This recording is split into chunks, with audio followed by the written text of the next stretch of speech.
Komunikasi merupakan suatu usaha yang memiliki tujuan untuk kebersamaan atau kesamaan makna. Komunikasi memiliki beberapa konteks, salah satunya yang akan dibahas kali ini adalah komunikasi organisasi. Menurut Goldhaber 1953, komunikasi organisasi merupakan proses untuk menciptakan serta saling menukar informasi maupun pesan dalam suatu jaringan yang bergantung antara satu sama lain. Halo semuanya, saya Ayah Karina, mahasiswa Universitas Gunadarma, jurusan Ilmu Komunikasi, kelas 1 MA27 dengan nomor NPM 1182305. Seperti yang telah dijelaskan sebelumnya, saya akan membahas mengenai komunikasi organisasi, mencakup definisi, jenis, ciri-ciri, dan contoh dari komunikasi organisasi.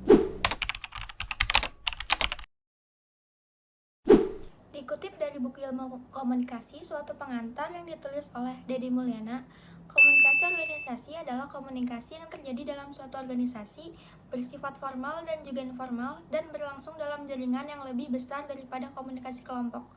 Jadi, organisasi dapat diartikan juga sebagai kelompok dari kelompok-kelompok. Jenis komunikasi organisasi yang bergantung menurut struktur organisasi yang pertama yaitu komunikasi ke bawah atau downward communication. Komunikasi ini terjadi dari pimpinan kepada pegawai, misalnya untuk pengarahan, evaluasi, atau memonitor pelaksanaan kerja pegawai. Yang kedua, komunikasi ke atas atau upward communication. Komunikasi ini terjadi dari pegawai kepada pemimpin, misalnya memberikan informasi mengenai laporan kerja yang dilakukan pegawai. Yang ketiga, ada komunikasi horizontal yang terjadi antara orang-orang dalam level yang sama, misalnya antara sesama pegawai. Yang terakhir ada komunikasi diagonal, yaitu komunikasi yang melintas ke berbagai level-level komunikasi. Artinya, komunikasi ini berlangsung secara silang dari seseorang ke orang lain dalam posisi yang berbeda. Selanjutnya ada ciri-ciri dari komunikasi organisasi. Yang pertama, adanya struktur yang jelas dan batasan-batasan yang dipahami masing-masing anggota dalam organisasi tersebut. Yang kedua, adanya hierarki. Artinya, terdapat pembagian kerja, kesatuan perintah, dan kesatuan arah.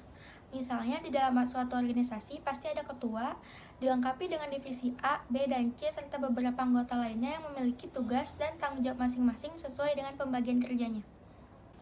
Seperti yang sudah dijelaskan tadi, contoh komunikasi organisasi dapat dilihat dari komunikasi pegawai ke pemimpin dan sebaliknya, antara sesama pegawai ataupun antara pegawai dengan pemimpin. Adapun contoh lainnya yaitu pada saat jumpa pers sebagai contoh dari komunikasi organisasi formal. Jumpa pers biasanya dilakukan oleh organisasi atau perusahaan sebagai bentuk komunikasi yang bertujuan menginformasikan, menjelaskan, ataupun mempromosikan. Adapun contoh lainnya bisa dilihat dari organisasi sekolah seperti OSIS atau MPK ketika sedang melakukan rapat untuk bermusyawarah ataupun membahas mengenai program kerja mereka. Demikian beberapa hal yang dapat saya sampaikan. Konteks-konteks komunikasi lainnya akan dipaparkan oleh teman-teman saya. Sendiri tanpa kekasih, sekian dan terima kasih. See you next time.